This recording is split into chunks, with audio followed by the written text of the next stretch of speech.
Hello बच्चों, स्वागत है आपका एक नई क्लास में। आज की क्लास में पढ़ने वाले क्लास 10th मैथमेटिक्स के अंतर्गत आपका जो चैप्टर नंबर 4 है द्विघात समीकरण, उसके अंतर्गत आज हम प्रश्नावली 4.3 को सॉल्व करने वाले हैं। ठीक है, ये जो आपका प्रश्नावली 4.3 है बहुत ही इंपॉर्टेंट है बच्चों, मैं आपको पहले से बता दे रहा हूँ। ठीक है, तो प्रश्नावली 4.3 से पहले हम प्रश्नावली 4.1 और प्रश्नावली 4.2 को बहुत ही अच्छे तरीके से, बहुत ही सिंपल मेथड से हम कंप्लीट कर चुके हैं। ठीक है, अगर आप उन सभी वीडियो को देखना चाहते हो तो आपको एक बार प्लेलिस्ट को चेकआउट कर लेना है। ठीक है, क्योंकि प्लेलिस्ट में सभी वीडियो जो आपको चैप्टर वाइज मिल जाएंगे।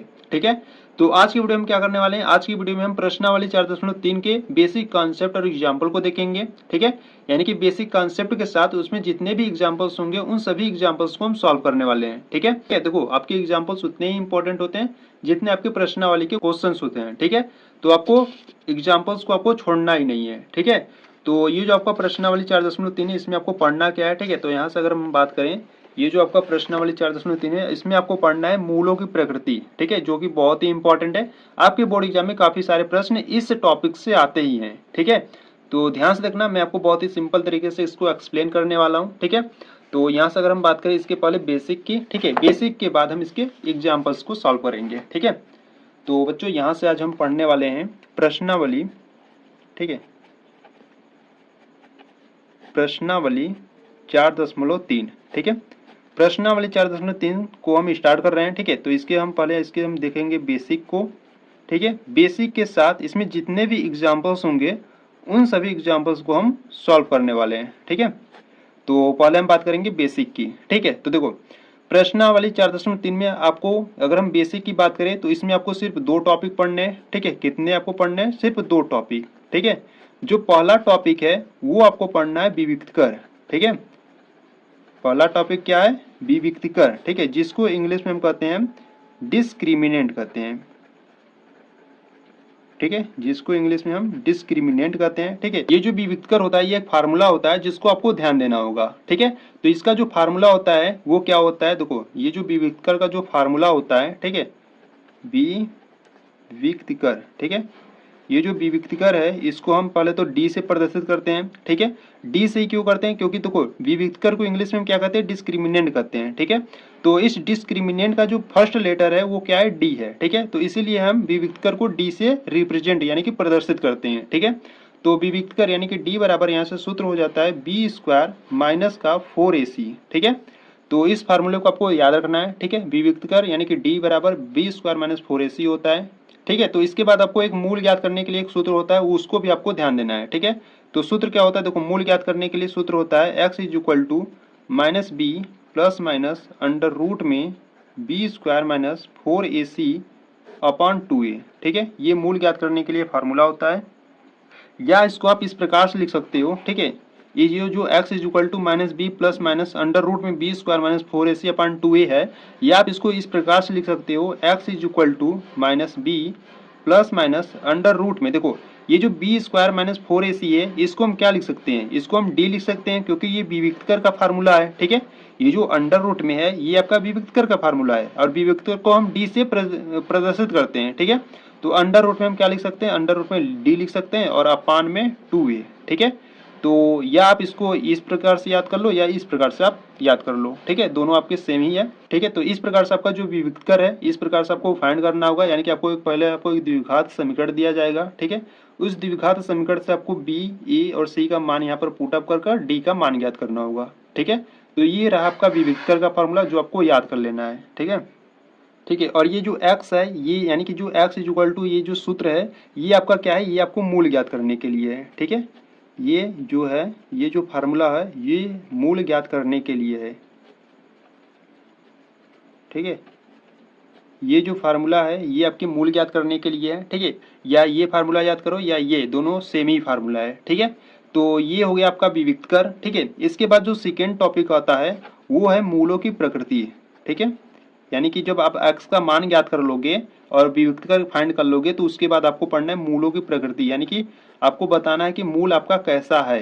ठीक है, तो मूलों की प्रकृति में कुछ कंडीशन है। ठीक है, तो इसका जो पहला कंडीशन है वो क्या है? देखो अगर जो d का मान यानी कि जो विविक्तकर है अगर उसका मान 0 से बड़ा यानी कि धनात्मक में आ जाएगा, ठीक है, 0 से बड़ा यानी कि धनात्मक में आएगा तो उसके दो अलग अलग वास्तविक मूल होंगे। ठीक है, तो उसके क्या होंगे? दो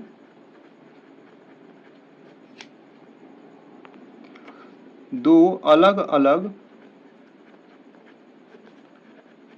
ठीक है, दो अलग अलग वास्तविक मूल होंगे। ठीक है, जब d का मान 0 से बड़ा यानी कि धनात्मक में आएगा d का मान, तो उसके कैसे मूल होंगे? दो अलग अलग वास्तविक मूल होंगे। ठीक है, और यहाँ से जो सेकेंड कंडीशन है वो क्या है? जब d का मान मान लो 0 आ जाए, ठीक है, d का मान अगर 0 आ जाएगा तो वो कैसा रहेगा? तो उसके मूल कैसे होंगे? तो उसके जो मूल निकलेंगे वो कैसे निकलेंगे? समान। ठीक है, तो इसके जो दो मूल निकलेंगे वो, ठीक है, दो समान वास्तविक मूल होंगे। ठीक है, दो समान वास्तविक मूल होंगे। ठीक है, अगर d का मान 0 है, ठीक है, यानी कि जब आप विविक्त कर निकालोगे d का मान 0 आ जाएगा तो उसके दो समान वास्तविक मूल होंगे। ठीक है, और जो यहाँ से जो तीसरा कंडीशन है वो क्या है? अगर मान लो d का मान 0 से छोटा आ जाए, ठीक है, d का मान 0 से छोटा का मतलब क्या? ऋणात्मक में आ जाए, तो उसके कैसे मूल निकलेंगे? उसका कोई भी वास्तविक मूल नहीं निकलेगा। ठीक है, तो यहाँ से हम लिखेंगे कोई भी, ठीक है, कोई वास्तविक मूल नहीं होगा। ठीक है, कोई भी वास्तविक मूल नहीं होगा। तो ये आपको ध्यान देना है। मूलों की प्रकृति में आपको क्या ध्यान देना है? देखो, पहला जो कंडीशन है, अगर d का मान 0 से बड़ा, ठीक है, यानी कि धनात्मक में आएगा, ठीक है, अगर d का मान मान लो धनात्मक में आएगा तो उसके दो अलग अलग वास्तविक मूल होंगे। ठीक है, अगर d का मान 0 आ जाता है तो उसके दो समान वास्तविक मूल होंगे। ठीक है, अगर d का मान, ठीक है, अगर d का मान 0 से छोटा यानी कि ऋणात्मक में आएगा तो उसका कोई भी वास्तविक मूल नहीं होगा। ठीक है, ऋणात्मक में आएगा तो कैसा? कोई भी वास्तविक मूल नहीं होगा। ये आपको ध्यान देना है। ठीक है, तो देखो यहाँ से आपको विविक्त कर में ये फार्मूला आपको ध्यान देना है। ठीक है, यानी कि d equal to b square minus 4ac होता है। ठीक है, ये आपको फार्मूला ध्यान देना है, और मूल ज्ञात करने के लिए इन दोनों फार्मूले से किसी एक को याद कर लो। ठीक है, या इसको याद कर लो या इसको याद कर लो। ठीक है, दोनों सेम ही है। मूल ज्ञात करने के लिए ये फार्मूला हो गया और मूलों की प्रकृति के लिए ये हो गया। ठीक है, अगर आप ये जो आपका बेसिक है, अगर आपको ये एकदम क्लियर है तो इसमें जितने भी एग्जाम्पल्स होंगे उन सभी एग्जाम्पल्स को आप सॉल्व कर पाओगे। ठीक है, तो चलो अब एग्जाम्पल्स को देखते हैं। एग्जाम्पल्स आपके बहुत ही सिंपल है, अगर ये अच्छे तरीके से आपको समझ में आ गया तो। ठीक है, देखो यहाँ से अगर हम एग्जाम्पल्स की बात करें, ठीक है, तो एग्जाम्पल्स की बात करें तो यहाँ पर आपका उदाहरण नंबर 7 है। ठीक है, इससे पहले जितने भी उदाहरण थे उन सभी को मैं आपको बहुत ही अच्छे तरीके से कंप्लीट करा चुका हूँ। ठीक है, अगर आप उन सभी वीडियो को देखना चाहते हो तो आपको प्लेलिस्ट को जरूर चेकआउट कर लेना। ठीक है, प्लेलिस्ट आपका सिर्फ एक ही है। ठीक है, सेक्शन आपको देख लेना 2024 एंड 25 का है। ठीक है, उसमें सभी वीडियो जो आपको चैप्टर वाइज मिल जाएंगे। ठीक है, तो बच्चों एक बार प्लेलिस्ट को जरूर चेकआउट कर लेना। ठीक है, तो यहाँ से देखो उदाहरण नंबर 7 की बात करें तो उदाहरण नंबर 7 क्या करा है? द्विघात समीकरण आपको दिया है 2x square minus 4x plus 3 equal to 0 का विविक्त कर ज्ञात कीजिए और फिर मूलों की प्रकृति ज्ञात कीजिए। ठीक है, तो इस प्रकार से आपको समीकरण दिया है। समीकरण से आपको क्या करना है? विविक्त कर ज्ञात करना है। विविक्त कर ज्ञात करने के बाद आपको मूलों की प्रकृति भी बतानी है। ठीक है, तो चलो देखते हैं।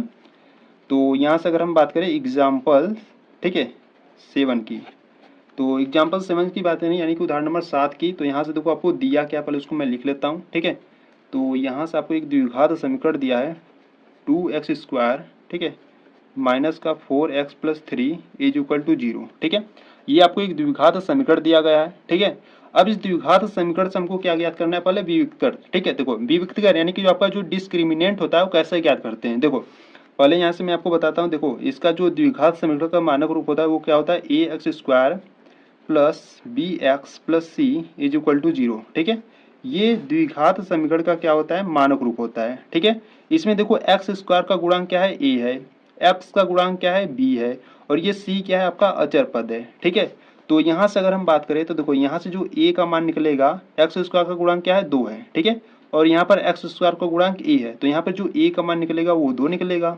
ठीक है, इसी प्रकार यहाँ से जो बी का मान निकलेगा माइनस का 4 निकलेगा, और जो सी का मान निकलेगा वो 3 निकलेगा।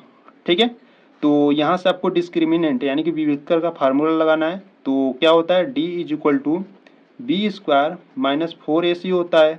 ठीक है, तो डी इज इक्वल टू, देखो बी का मान क्या है? यहाँ पर बी का मान है माइनस का 4। ठीक है, तो माइनस का 4 फिर माइनस 4 इंटू ए का मान क्या है? ए का मान 2 है तो 2 रखेंगे, इंटू सी का मान देख लो यहाँ पे 3 है। ठीक है, तो d is equal to minus 4 का स्क्वायर करोगे तो 16 आ जाएगा। ठीक है, माइनस इसको सॉल्व करो, देखो 4 दूना 8, 8 त्रिक का 24। ठीक है, तो d is equal to 16 minus 24 है, ठीक है। माइनस वाला अंक जो है वो बड़ा है, तो 24 में से 16 जाएगा तो माइनस का 8 निकलेगा, ठीक है। यानी कि जो विविक्तकर यानी कि जो d का मान है वो कितना आ गया, माइनस का 8 आ गया, ठीक है। तो देखो यहाँ पर आपको मूल भी आपको बताना है, यानी कि मूलों की जो प्रकृति वो भी आपको बताना है, ठीक है।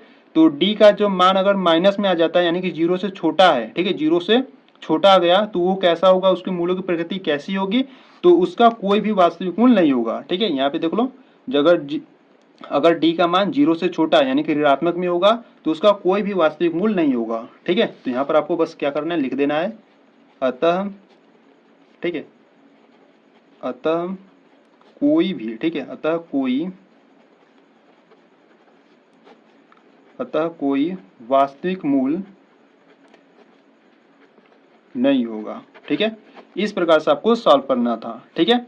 तो जो आपका उदाहरण नंबर 7 है उसमें वो आपको एक द्विघात समीकरण इस प्रकार से दिया था, ठीक है। और क्या पूछ रहा था, और इसमें आपको विविक्तकर और मूलों की प्रकृति पूछ रहा था, ठीक है।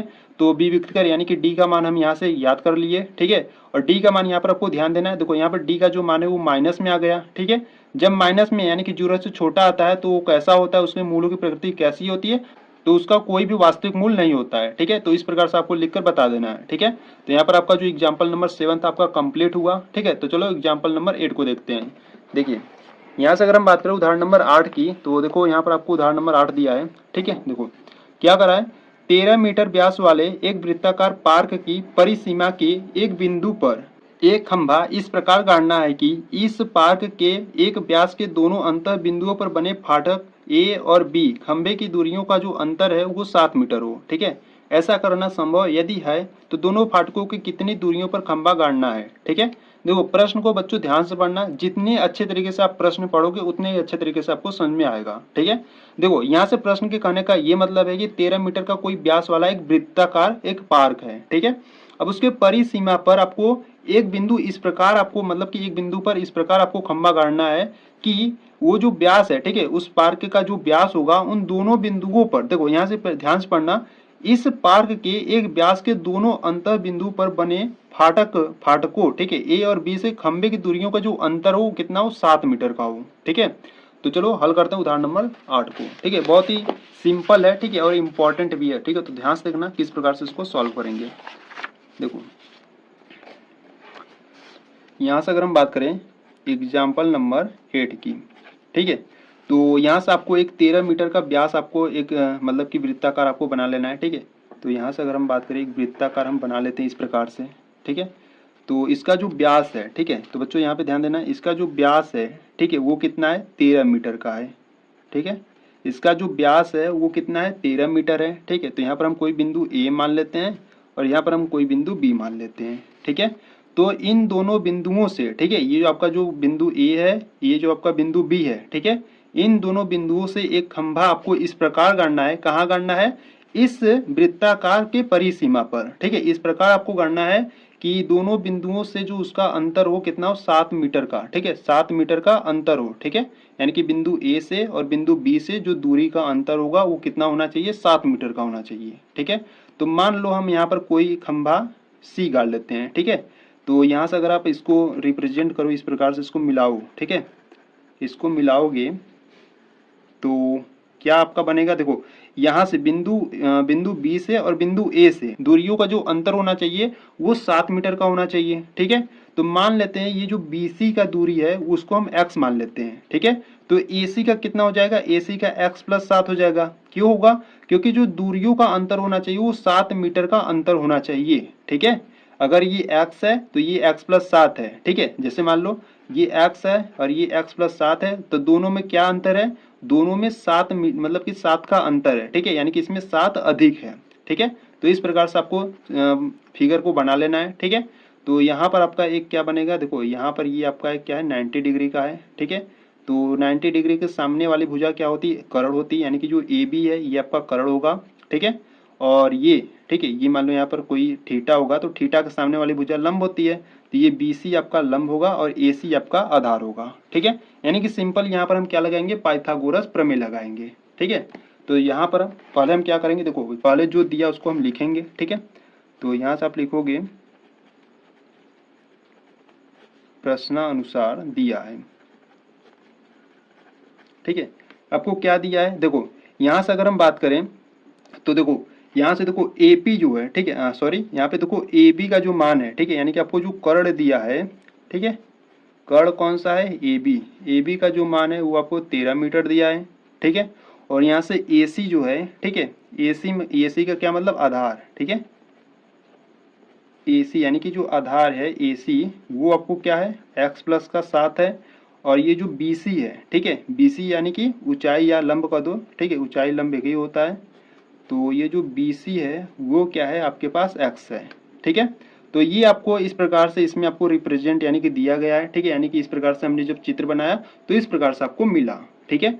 अब इसमें हम क्या करेंगे, यानी कि जो आपका त्रिभुज ABC है, ठीक है, ABC में इसमें हम क्या करेंगे, पाइथागोरस प्रमेय लगाएंगे, ठीक है। तो पाइथागोरस प्रमेय क्या होता है, पाइथागोरस प्रमेय का देखो फार्मूला क्या होता है, ठीक है। तो पहले हम यहाँ से लिख लेते हैं पाइथागोरस प्रमेय से, ठीक है, पाइथागोरस प्रमेय से। तो पाइथागोरस प्रमेय का फार्मूला क्या होता है, पाइथागोरस प्रमेय का फार्मूला होता है, पहले तो होता है कर्ण का स्क्वायर बराबर में होता है लंब का स्क्वायर, ठीक है, और प्लस आधार का स्क्वायर, ठीक है। ये होता है पाइथागोरस प्रमेय का सूत्र, ठीक है। तो यहाँ पे बच्चों ध्यान दो, यहाँ पर जो कर्ण है वो क्या है आपका AB है, ठीक है, और AB का मान क्या है, AB का मान है 13, ठीक है। तो यहाँ से मैं आपको लिख देता हूँ पहले, ठीक है, कर्ण है आपका AB, ठीक है, तो AB का स्क्वायर हो जाएगा, लंब है आपका BC, ठीक है, तो ये हो जाएगा आपका BC का स्क्वायर, और प्लस आधार है आपका AC, तो AC का स्क्वायर, ठीक है। तो AB का जो मान है वो कितना है आपके पास, 13 है, ठीक है, और स्क्वायर लगा दो। BC का मान देख लो, BC का मान है x है, तो ये हो जाएगा x स्क्वायर, और AC का मान है x प्लस 7, ठीक है, और ये इसका स्क्वायर। तो यहाँ से इसको हम सॉल्व करेंगे, यानी कि ओपन करेंगे, देखो 13 का स्क्वायर कितना होता है, 169 होता है, ठीक है, इक्वल में यहाँ से x स्क्वायर हो जाएगा, ये a प्लस बी के होल स्क्वायर के फॉर्म में इसको हम ओपन करेंगे, तो यहाँ से हो जाएगा a स्क्वायर, ठीक है, प्लस बी स्क्वायर यानी कि 7 का स्क्वायर हो जाएगा 49, प्लस 2ab होता है, ठीक है। तो 2 इंटू ए का मान x है और इंटू बी का मान 7 है, ठीक है। तो 169 बराबर, यहाँ पे देखो एक्स स्क्वायर 2 बार है तो 2x स्क्वायर, ठीक है, प्लस 49 है तो लिख लो 49, ठीक है, बाद में इसको हल करेंगे तो 7 दूना 14x, ठीक है। अब ये जो 169 है ना, इसको उधर लाते हैं, ठीक है। तो यहाँ से अगर हम बात करें तो यहाँ से आपको मिलेगा 2x स्क्वायर प्लस का 49 प्लस 14x, इसको जब उधर ले जाओगे तो माइनस का 169 हो जाएगा बराबर में 0, ठीक है। तो यहाँ से अगर हम बात करें देखो 2x स्क्वायर प्लस का 14x माइनस 169 में से जब आप प्लस का 49 घटाओगे तो आपको कितना मिलेगा, आपको मिलेगा माइनस का 120 और बराबर में 0, ठीक है। बच्चों यहाँ पे ध्यान दो, यहाँ पे देखो इसमें दो सब में कॉमन है, ठीक है, यानी कि सब में आपका जो 2 है उभयनिष्ठ है, तो यहाँ से हम 2 को कॉमन करेंगे, ठीक है। तो यहाँ पर आपका बचेगा x स्क्वायर प्लस यहाँ पर देखो 2 से काटोगे तो 7 आ जाएगा, और इसको 2 से काटोगे तो 60 आ जाएगा, इक्वल में 0, ठीक है। इसको सही फॉर्म में लिख लेते हैं, तो x square plus 7x minus का 60 इज इक्वल टू 0, ठीक है। ये आपको एक द्विघात समीकरण मिला यहाँ से, ठीक है। अब इसको आपको सॉल्व कर कर आपको विभक्त कर फाइंड करना है, और ठीक है, आपको क्या ज्ञात करना था, प्रश्न में आपको कितनी दूरी पर खंभा गाड़ना है, ठीक है, यानी कि इसका x का मान ज्ञात करना है, ठीक है। यानी कि यहाँ से, यानी कि आपको एक द्विघात समीकरण मिला, इसमें आपको मूल यानी कि x का मान फाइंड करना है, ठीक है। तो पहले तो हम विभक्त कर फाइंड करेंगे, ठीक है। तो यहाँ से अगर हम बात करें विभक्त कर की, ठीक है, देखो विभक्त कर जिसको हम d से प्रदर्शित करते हैं, तो d बराबर होता है b स्क्वायर माइनस 4ac होता है, ठीक है। तो d बराबर b का मान क्या है, देखो b का मान यहाँ पर देखो, यहाँ से मैं लिख देता हूँ, a का मान यहाँ पर क्या है, देखो x स्क्वायर का गुणांक कुछ नहीं है तो यहाँ पर हम 1 लेंगे, ठीक है। तो a का मान 1 निकलेगा, b का मान देखो यहाँ पर है 7, ठीक है, और जो c का मान है वो है माइनस का 60 है, ठीक है। तो b स्क्वायर है तो b का मान 7 है, तो यहाँ पर हो जाएगा 7 का स्क्वायर माइनस 4 इंटू a का मान क्या है 1 है, और इंटू c का मान है माइनस का 60, ठीक है।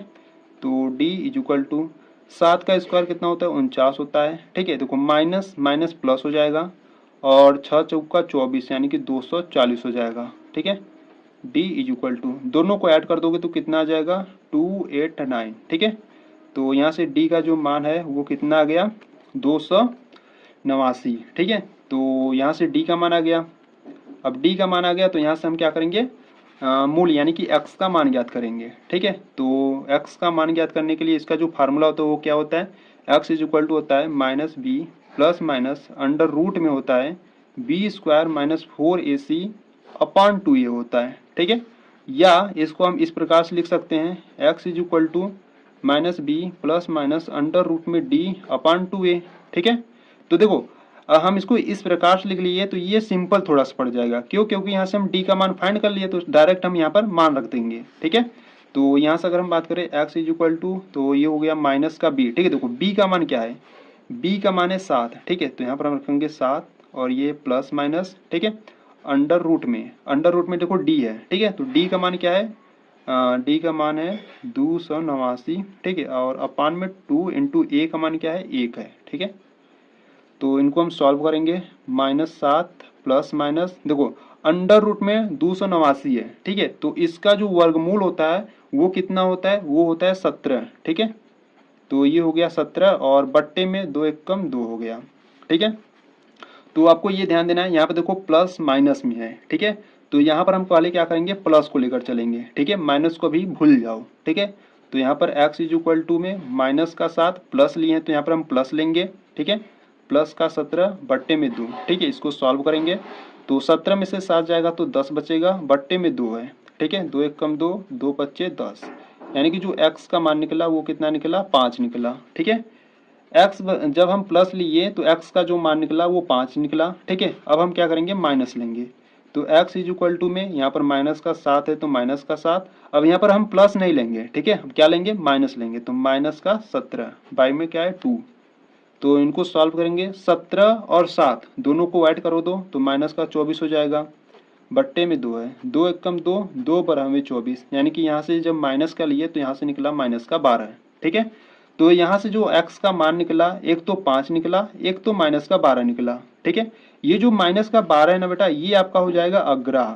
ठीक है, अब माइनस का 12 अग्राह क्यों है, क्योंकि देखो कोई भी दूरी जो होता है वो माइनस में नहीं होता है। ठीक है, तो यहाँ पे जो x का मान 5 निकला है वो आपका सही है। ठीक है, अब ये जो x का मान 5 निकला है वो आपका क्या निकला है, तो यहाँ से जो x का मान निकला है वो क्या, x हम क्या माने थे यहाँ पर, लंब को। ठीक है, तो ये आपका 5 मीटर लंब निकल गया। ठीक है, अब इसके आधार यानी कि आधार ज्ञात करना है तो यहाँ से हम क्या करेंगे, देखो यहाँ से जो आपका लंब है, ठीक है, लंब हम x माने थे तो वो आपका 5 मीटर निकल गया। ठीक है, और यहाँ से अगर हम आधार की बात करें तो आधार आपका क्या था, आधार आपका x प्लस 7 था। ठीक है, x का मान हो गया 5 और प्लस 7, 7 और 5 कितना हो गया, 12। ठीक है, मीटर। तो लंब आपका निकल गया 5 मीटर और आधार निकल गया आपका 12 मीटर। ठीक है, तो इस प्रकार से ये आपका सॉल्व हुआ। ठीक है, तो अगर आपको इसमें कुछ भी डाउट हो रहा है, ठीक है, यानी कि जो आपका उदाहरण नंबर 8 है इसमें आपको कुछ भी डाउट हो रहा है तो एक बार फिर से देख लो, अच्छे तरीके से आप समझ जाओगे। ठीक है, तो यहाँ पर आपका जो एग्जाम्पल नंबर 8 था वो आपका कंप्लीट हुआ। ठीक है, तो चलो एग्जाम्पल नंबर 9 को करते हैं, यानी कि उदाहरण नंबर 9 को। ठीक है, तो देखो यहाँ से अगर हम बात करें उदाहरण नंबर 9 की, ठीक है, तो उदाहरण नंबर 9 इंपॉर्टेंट है बच्चों, ध्यान से देखना। ठीक है, कई बार ये आपके बोर्ड एग्जाम में पूछा भी गया है। ठीक है, देखो उदाहरण नंबर 9 का है कि समीकरण 3x square minus 2x plus 1/3 equal to 0 का विविक्त कर ज्ञात कीजिए। ठीक है, ये आपको एक समीकरण यानी कि द्विघात समीकरण दिया गया है, इसका आपको विविक्त कर यानी कि डिस्क्रिमिनेंट यानी कि डी का मान फाइंड करना है। ठीक है, और फिर मूलों की प्रकृति भी ज्ञात कीजिए। ठीक है, यदि वे वास्तविक है तो उन्हें भी ज्ञात कीजिए। ठीक है, यदि वे वास्तविक होंगे तभी तभी आपको उन्हें ज्ञात करना होगा। ठीक है, अन्यथा नहीं ज्ञात करना है। ठीक है, तो चलो उदाहरण नंबर 9 को देखते हैं। तो यहाँ से अगर हम बात करें उदाहरण नंबर 9 की, ठीक है, तो इम्पोर्टेंट है बच्चों, ध्यान से देखना। ठीक है, तो यहाँ से अगर हम बात करें उदाहरण नंबर 9 की, ठीक है, तो उदाहरण नंबर 9 में देखो आपको एक द्विघात समीकरण दिया है। ठीक है, तो उसको मैं पहले लिख लेता हूँ। तो यहाँ पे आपको दिया है 3x स्क्वायर माइनस में 2x दिया है और प्लस 1/3 इज इक्वल टू में 0। ठीक है, ये आपको उदाहरण नंबर 9 में एक द्विघात समीकरण दिया है। ठीक है, तो देखो बच्चों यहाँ से अगर हम बात करें a का मान क्या है, तो a का मान है यहाँ पर 3। ठीक है, b का मान क्या है, b का मान है -2 और c का मान क्या है, c का मान है 1/3। ठीक है, तो a b c का मान हम फाइंड कर लिए। ठीक है, तो यहाँ से हम क्या लिखेंगे, विविक्त कर, यानी कि हम क्या फाइंड करेंगे, या विविक्त कर को हम ज्ञात करेंगे। तो बी विकृत का डी इज इक्वल टू क्या होता है, बी स्क्वायर माइनस का 4ac होता है, ठीक है। तो डी बी का मान क्या है, देखो माइनस का 2 है तो -2 और स्क्वायर लगा दो, -4 इंटू ए का मान क्या है 3 है और इंटू सी का मान है 1/3। तो डी इज इक्वल टू -2 का स्क्वायर कितना होता है, 4 होता है, ठीक है। और माइनस देखो यहाँ से 3 और ये 3 कैंसिल आउट हो जाएगा, ये मल्टीप्लाई में ये डिवाइड में है तो ये क्या हो जाएगी, कैंसिल आउट हो जाएंगे और यहाँ पर सिर्फ आपका 4 बचेगा, ठीक है। 4 में से 4 जाएगा तो 0, ठीक है। यानी कि देखो यहाँ पर जो डी का मान आ गया वो आ गया 0, ठीक है। अगर डी का मान 0 आता है तो उसके जो वास्तविक मूल्य निकलते हैं वो कैसे निकलते हैं, बराबर निकलते हैं, यानी कि 2 समान मूल्य उसके निकलेंगे, ठीक है। तो यहाँ से अगर हम बात करें तो यहाँ से आपको लिख देना है इसके जो मूलों की प्रकृति होगी वो कैसी होगी, इसके 2 समान वास्तविक मूल होंगे, ठीक है। इसके 2 समान वास्तविक मूल हैं, ठीक है। अब देखो प्रश्न में आपको कहा था अगर इसके वास्तविक मूल हैं तो उन्हें भी ज्ञात कीजिए, ठीक है। अब इसके वास्तविक मूल को भी आपको फाइंड यानी कि ज्ञात करना है, ठीक है। तो मूल ज्ञात करने के लिए फार्मूला क्या होता है, फार्मूला होता है x is equal to -b plus minus under root में b square minus 4ac upon में 2a होता है, ठीक है। तो यहाँ से अगर हम बात करें देखो x is equal to minus b का मान क्या है, देखो माइनस बी, देखो पहले से एक पहले ही माइनस है, ठीक है। तो माइनस हम लगा लिए। अब b का मान देखो, b का मान है -2, ठीक है। तो b का मान है -2 प्लस माइनस अंडर रूट में लेते हैं, ठीक है। b का मान क्या था -2, तो -2 का यहाँ से स्क्वायर हो जाएगा, ठीक है। -4 इंटू ए का मान क्या है, ए का मान है ए का मान 3 है और इंटू सी का मान है 1/3, ठीक है। हमको डायरेक्ट कर लेना चाहिए था, ठीक है, पर हम यहाँ पर मान रख रहे हैं, ठीक है। यानी कि इसको हम इस प्रकार से भी कर सकते थे, यानी कि जो x is equal to -b plus minus under root में d अपान 2a था। तो यहाँ पर हम डायरेक्ट d का मान हम रख सकते थे 0, ठीक है, पर हम यहाँ पर सबका मान रख दिए, ठीक है। तो कोई बात नहीं, हम सिंपल तरीके से भी हल कर लेंगे, ठीक है। अपान में क्या है 2 इंटू ए का मान क्या है 3 है, ठीक है। तो x is equal to minus, देखो माइनस माइनस तो प्लस हो जाएंगे, ठीक है। ये प्लस माइनस यहाँ से 3 और ये 3 कैंसिल आउट हो जाएंगे, ठीक है। अंडर रूट में 2 का स्क्वायर करोगे तो 4 आएगा, माइनस का 4 अपान में 3 दूना 6, ठीक है। तो x is equal to 2 plus minus ये तो देखो 4 माइनस 4 0 हो जाएगा और अंडर रूट में 0 यानी कि 0, ठीक है, अपान में 6, ठीक है।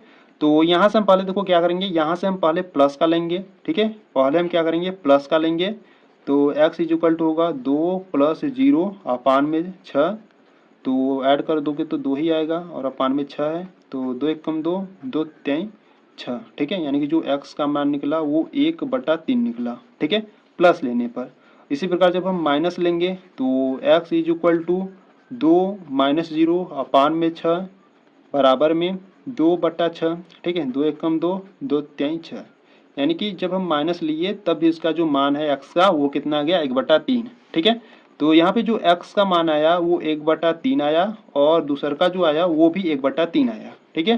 देखो दोनों जो मान है वो क्या है सेम है, ठीक है। अब ऐसा क्यों हुआ, क्योंकि यहाँ पर जो d का मान था वो 0 था, ठीक है। तो आपको अगर कंडीशन याद है, ठीक है, जो मैं आपको बेसिक कॉन्सेप्ट में बताया था कंडीशन ये वाला, ठीक है। अगर देखो d का मान 0 आता है तो जो उसके 2 वास्तविक मूल्य निकलेंगे वो कैसे निकलेंगे, समान निकलेंगे, ठीक है। तो इन सभी को आपको पहले देखो ये जो आपका बेसिक है ना, अगर ये आपको एकदम अच्छे तरीके से क्लियर है तो आपकी जो प्रश्नावली आपका जो 4.3 है उसमें जितने भी क्वेश्चंस है ना उन सभी को आप सॉल्व कर ले जाओगे, ठीक है।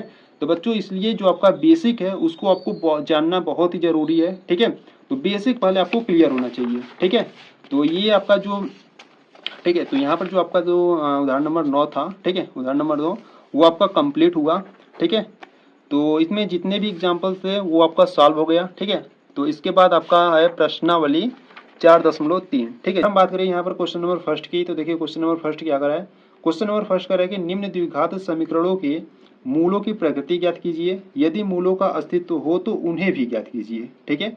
पहले आपको मूलों की प्रकृति ज्ञात करनी है, फिर उसके बाद आपको मूलों का अस्तित्व होगा तो उन्हें भी ज्ञात करना होगा, ठीक है। यानी कि अगर मूलों का अस्तित्व यानी कि मतलब कि अगर कोई भी वास्तविक मूल्य होंगे तो उन्हें भी आपको ज्ञात करना होगा, यानी कि x का मान ज्ञात करना होगा, ठीक है। तो यहाँ से आपको एक द्विघात समीकरण दिया है 2x² - 3x + 5 = 0। तो इसका पहले हम क्या करेंगे, मूलों की प्रकृति ज्ञात करेंगे। ठीक है, तो मूलों की प्रकृति हम कैसे फाइंड करते हैं, देखो मूलों की प्रकृति ज्ञात करने के लिए पहले हमको उसका क्या ज्ञात करना होगा, विविधकर यानी कि डी का मान ज्ञात करना होगा। ठीक है, जब डी का मान आ जाएगा तब हम उसको बताएंगे कि उसकी मूलों की प्रकृति कैसी है। ठीक है, तो इस समीकरण का पहले हम क्या करेंगे, विविधकर ज्ञात करेंगे। ठीक है, तो चलो सॉल्व करते हैं क्वेश्चन नंबर फर्स्ट का। ठीक है, तो यहाँ से अगर हम बात करें, ठीक है, तो यहाँ से अगर हम बात करें तो यहाँ से आज हम सॉल्व करने वाले हैं प्रश्नावली 4.3। ठीक है, प्रश्नावली 4.3 को आज सॉल्व करने वाले हैं। ठीक है, तो इसके क्वेश्चन नंबर फर्स्ट की बात करें तो देखो बच्चों, आपको एक द्विघात समीकरण दिया है 2x² माइनस का 3x + 5। ठीक है, और इक्वल में 0 है। इस प्रकार से आपको एक द्विघात समीकरण दिया गया है। ठीक है, तो यहाँ से पहले इसका हम क्या ज्ञात करेंगे, विविधकर ज्ञात करेंगे। ठीक है, तो देखो यहाँ से अगर हम बात करें तो यहाँ से a का मान क्या है, a का मान 2 है। ठीक है, b का मान क्या है, b का मान -3 है, और c का मान क्या है, c का मान 5 है। ठीक है, ये आप जानते हो कि a b c हम कैसे फाइंड किए। ठीक है, देखो कैसे, अगर कोई स्टूडेंट को प्रॉब्लम हो रहा है तो देख लो यहाँ पे, देखो एक द्विघात समीकरण का जो मानक रूप होता है वो होता है ax² + bx + c = 0 होता है। ठीक है, ये होता है द्विघात समीकरण का मानक रूप। ठीक है, तो यहाँ पे देखो x² का गुणांक a है। ठीक है, और यहाँ पे देखो x² का गुणांक क्या है, 2 है, तो a का मान क्या निकल गया, 2 निकल गया। ठीक है, और यहाँ पे देखो x का गुणांक b है, तो यहाँ पर x का गुणांक -3 है, तो b का मान -3 आ गया। ठीक है, और यहाँ पे c अचर पद है और यहाँ पर 5 अचर पद है, तो c का मान क्या आ गया, 5 आ गया। ठीक है, तो इस प्रकार से हम a b c का मान ज्ञात करते हैं। ठीक है, तो यहाँ से अगर हम बात करें विविधकर की, ठीक है, तो यहाँ से अगर हम बात करें विविधकर की, तो यहाँ पे जो विविधकर का सूत्र होता है d = b² - का 4ac होता है। ठीक है, तो यहाँ से हम मान रखेंगे तो d बराबर, देखो b का मान क्या है, b का मान है -3, तो यहाँ पर हम रखेंगे -3, स्क्वायर लगाएंगे -4 इंटू a का मान क्या है, 2 है, और इंटू c का मान है 5। ठीक है, तो इनको सॉल्व करेंगे, -3 का स्क्वायर करोगे तो कितना आ जाएगा, 9 आ जाएगा। ठीक है, -4 दूना 8, 8 पंजे 40। ठीक है, और यहाँ d = 40 में से 9 जाएगा तो कितना आ जाएगा, -31 आ जाएगा। ठीक है, तो यहाँ पे देखो ध्यान दो, d का मान क्या आ गया, -31 आ गया। ठीक है, अब जो d का मान है वो 0 से छोटा है, यानी कि ऋणात्मक में आ गया। ठीक है, जो d का मान है वो कैसा आ गया, ऋणात्मक में आ गया। तो ऋणात्मक में आ गया तो इसका जो इस समीकरण का जो कोई मूल होगा, नहीं होगा। ठीक है, तो यहाँ से आप लिख दोगे अतः,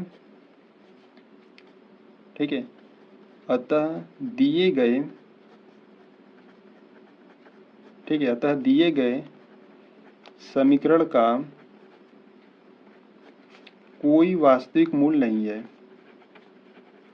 कोई वास्तविक मूल नहीं है। ठीक है, इस प्रकार से आपको सॉल्व करना था।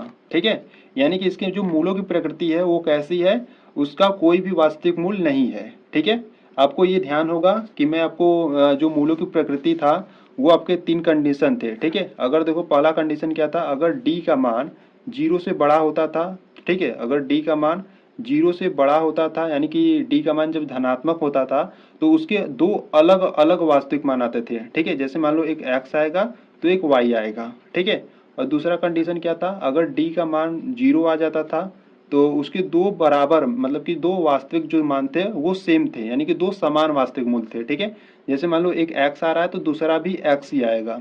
ठीक है, और तीसरा कंडीशन क्या था, तीसरा कंडीशन ये था, अगर d का मान 0 से छोटा है, यानी कि ऋणात्मक में आएगा, तो उसके जो वास्तविक मूल होंगे ही नहीं। ठीक है, यानी कि उसका कोई भी वास्तविक मूल नहीं होगा। ठीक है, तो ये कंडीशन थी। तो इससे पहले मैं आपको बेसिक वाले वीडियो में मैं आपको ये सब बता चुका हूँ। ठीक है, अगर आप बेसिक वाला वीडियो नहीं देखे हो तो एक बार जरूर देख लेना। ठीक है, अगर आप उसको एक बार देख लेते हो ना, अच्छे तरीके से समझ लेते हो, तो ये जो प्रश्नावली 4.3 है इसमें आपको कोई भी दिक्कत नहीं आएगा। ठीक है, तो ये आपको सूत्र, ये सब जो आपके बेसिक कॉन्सेप्ट थे, ये सब आपको याद होना चाहिए। ठीक है, तो यहाँ पे जो d का मान आ गया था -31, यानी कि ऋणात्मक में आ गया था। ठीक है, तो यहाँ पे जो जब d का मान माइनस में आ जाता है तो उसका कोई भी वास्तविक मूल नहीं होता है। ठीक है, तो यहाँ पर आपका क्वेश्चन नंबर फर्स्ट कंप्लीट हुआ। ठीक है, तो चलो क्वेश्चन नंबर सेकेंड को देखते हैं। देखो क्वेश्चन नंबर सेकेंड की बात करें तो देखो बच्चों यहाँ पर क्वेश्चन नंबर सेकेंड में आपको एक द्विघात समीकरण दिया है 3x², ठीक है। तो यहाँ से मैं लिख लेता हूँ 3x² माइनस 4 अंडर रूट में 3 दिया है, ठीक है, into x plus 4 is equal to में 0, ठीक है। ये आपको सेकेंड वाला एक द्विघात समीकरण दिया है, ठीक है। तो यहाँ से देखो पहले हम क्या करेंगे, विविक्तकर ज्ञात करेंगे, ठीक है। तो यहाँ से अगर हम बात करें a का मान क्या है, तो देखो a का मान 3 है, ठीक है। b का मान क्या है, b का मान -4 अंडर रूट में 3 है, ठीक है। और c का मान क्या है, c का मान 4 है, ठीक है। तो यहाँ से हम क्या क्या ज्ञात करेंगे, यहाँ से हम विविक्तकर ज्ञात करेंगे, ठीक है। तो विविक्तकर का फार्मूला क्या होता है, d बराबर होता है b² माइनस का 4ac होता है, ठीक है। तो d बराबर b का मान देख लो यहाँ पर क्या है, b का मान है माइनस में 4 इंटू अंडर रूट में 3 है और इसका स्क्वायर कर दो, -4 इंटू a का मान देख लो क्या है, a का मान 3 है और इंटू c का मान है 4, ठीक है। तो जब 4 देखो यहाँ पर जब -4 का स्क्वायर करोगे तो कितना आ जाएगा, 16 आ जाएगा, ठीक है। देखो यहाँ पर आपको अलग अलग करना है, ठीक है। पहले 4 का करोगे फिर उसके बाद अंडर रूट में जो 3 है उसका करोगे, ठीक है। जब 4 का स्क्वायर करोगे तो 16 आ जाएगा, ठीक है। और 3 का करोगे तो 3 आ जाएगा, ठीक है। अंडर रूट 3 का जब स्क्वायर करोगे तो 3 आ जाएगा, ठीक है। माइनस में देखो 4 चौका 16, ठीक है। और 16 के 16, 16 दूना 32, 16 3 48 हो जाएगा, ठीक है। d इज इक्वल टू देखो 16 3 48 हो गया और माइनस में 48 है, ठीक है। 48 माइनस 48 कितना हो जाएगा, 0 हो जाएगा। तो यहाँ पे जो d का मान है वो 0 आ गया, ठीक है। तो इसके जो दो वास्तविक मूल निकलेंगे वो कैसे निकलेंगे, समान निकलेंगे, ठीक है। तो यहाँ से अगर हम बात करें मूलों की प्रकृति की तो आपको यहाँ से लिख देना है अतः, ठीक है। अतः दिए गए समीकरण, ठीक है, इस प्रकार से आपको लिखना है, अतः दिए गए समीकरण, ठीक है, अतः दिए गए समीकरण के दो समान वास्तविक मूल होंगे,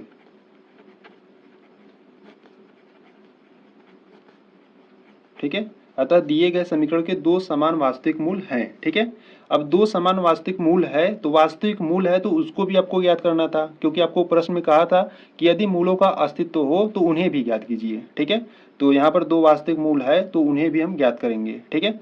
मूल ज्ञात करने के लिए देखो बच्चों एक फार्मूला होता है, ठीक है। तो फार्मूला क्या होता है, x is equal to -b plus minus under root में b² माइनस 4ac अपान में 2a होता है, ठीक है। ये फार्मूला होता है, या आप इसको इस प्रकार से लिख सकते हो, x इज इक्वल टू में -b plus minus under root में d अपान 2a होता है, ठीक है। इसको आप इस प्रकार से भी लिख सकते हो, ठीक है। देखो यहाँ पर जो b² माइनस 4ac है ये आपका विविधकर है, ठीक है, यानी कि d का मान ही है, तो यहाँ पर हम सीधा यहाँ पर d लिख दिए, ठीक है। और अपान में 2a तो 2a हो गया, ठीक है। तो इस फार्मूला और ये जो फार्मूला है दोनों क्या है, सेम फार्मूला है, ठीक है। तो हम यहाँ से क्या करेंगे, x यानी कि मूल ज्ञात करेंगे, ठीक है। तो यहाँ से हम लिखेंगे x इज इक्वल टू, देखो यहाँ पर जो -b का मान है वो क्या है, देखो पहले माइनस लगा लो, b का मान देख लो, b का मान है -4, ठीक है, इंटू अंडर रूट 3 है, ठीक है। तो -4 है और कड़ी में 3 है, ठीक है। और यहाँ पर प्लस माइनस देखो यहाँ पर जो है ये अंडर रूट में है, ठीक है। ये b² माइनस 4ac है यानी कि d का मान है, ठीक है। तो d का मान यहाँ पर क्या आया था, 0 आया था, तो हम यहाँ पर डायरेक्ट d का मान 0 रख दे रहे हैं, ठीक है। तो बट्टे में क्या है, बट्टे में 2 गुणे a का मान देख लो क्या है, a का मान 3 है, तो यहाँ पर हम रख देते हैं 3। अब इसको सॉल्व कर लो, देखो माइनस माइनस तो प्लस हो जाएंगे, ठीक है। तो यहाँ पर आपको निकलेगा 4 into under root 3 plus minus under root में 0 तो 0 आ जाएगा, और बट्टे में क्या है, बट्टे में 3 दूना 6 हो जाएगा, ठीक है। अगर यहाँ पर पहले प्लस ले लो, ठीक है, अगर हम पहले प्लस लेंगे तो x is equal to 4 into under root 3 plus 0 बट्टे 6, ठीक है। इनको सॉल्व कर लो, तो 4 इंटू अंडर रूट 3 अपान 6, ठीक है। तो देखो संख्याएं कट रही है, 2 दूना 4, 2 3 6, ठीक है। अगर इसको भी काटना चाहते हो तो आप काट सकते हो, ठीक है। देखो कैसे, यहाँ पे देखो जो 3 है, ठीक है, आप 3 को क्या लिख सकते हो, 3 को under root 3 into under root 3 लिख सकते हो, ठीक है। तो यहाँ पर आप काटना चाहते हो तो काट सकते हो, ठीक है। अगर आप यहाँ पर भी छोड़ देते हो तो आपका आंसर सही रहेगा, ठीक है। तो यहाँ पर आप इस प्रकार से लिख सकते हो, ठीक है, 2 इंटू अंडर रूट 3 बाई 3, ठीक है। तो यहाँ पर जब हम प्लस लिए तो x का मान क्या आ गया, 2 इंटू अंडर रूट 3 बाई 3 आ गया, ठीक है।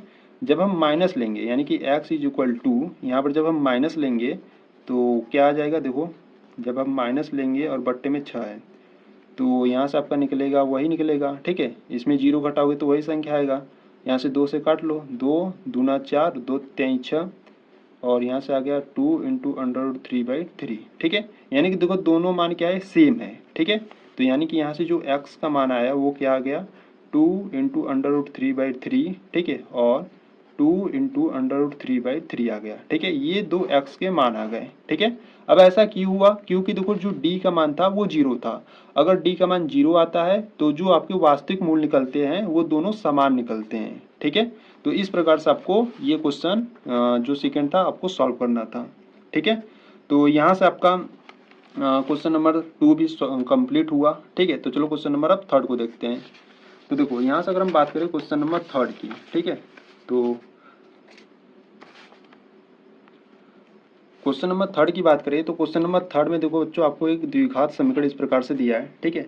तो पहले हम लिख लेते हैं, ये आपको एक द्विघात समीकरण दिया है 2x² माइनस का 6x प्लस का 3 बराबर में 0, ठीक है। इस प्रकार से आपको एक द्विघात समीकरण दिया गया है, ठीक है।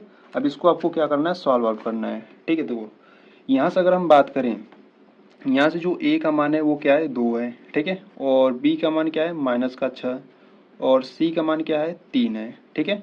तो यहाँ से अगर हम बात करें विविक्तकर की, ठीक है, विविक्तकर यानी कि d बराबर क्या होता है, b² माइनस का 4ac होता है, ठीक है। तो d बराबर देखो b का मान क्या है, b का मान माइनस का 6 है, ठीक है, स्क्वायर लगा दो, -4 इंटू a का मान क्या है 2, और इंटू c का मान है 3, ठीक है। d इज इक्वल टू 6 का स्क्वायर कितना होता है, 36 होता है, ठीक है, माइनस 4 दूना 8, 8 त्रिका 24, ठीक है।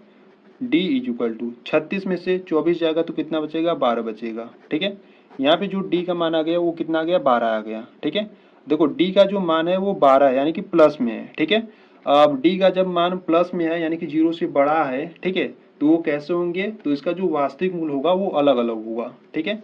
तो यहाँ से आपको लिख देना है, अतः दिए गए